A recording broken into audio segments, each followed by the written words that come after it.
Kasako Media, tunaangazia maisha, tunaandika kesho. Leo tumetembelea mradi huu wa Songea Tunduru Masasi, mradi mkubwa na wa kimkakati kwa serikali ya Jamhuri ya Muungano wa Tanzania kuhakikisha kwamba mikoa ya Lindi na Mtwara inaingia katika gridi ya taifa. Tulichokikuta hapa site hakiridhishi. Nilikuja hapa kama miezi mitatu iliyopita, nikakuta kwamba mkandarasi tayari amedemobilize, hayupo site. Alikuwa anasema hajalipwa fedha. Tukashughulikia kupitia kwa katibu mkuu wa wizara, akalipwa bilioni 33.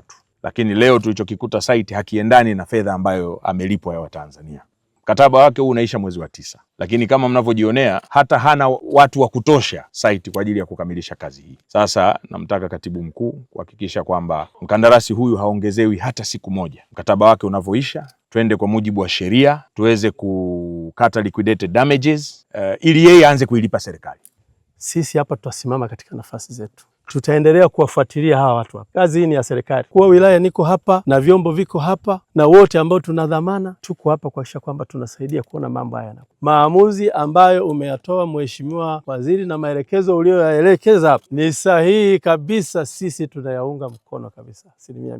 Kwa huu mradi tumeshuhudia sisi wote, ninyi waandishi wa habari mmeona kwamba hali yake sio hali nzuri. Kwa hiyo mimi nikubaliane na Mheshimiwa Waziri alichokisema, si kwa uonevu lakini kwa kufuata utaratibu, na kwa kuwa tunatamani huu mradi ukamilike ili tunufaike. Na unufaika huu mradi sio tu mkoa wa Ruvuma, ni mkoa wa Lindi na Mtwara. Kwa hiyo sasa unavyoenda kusuasua, maana yake unakwamisha wananchi wote wa mikoa hiyo.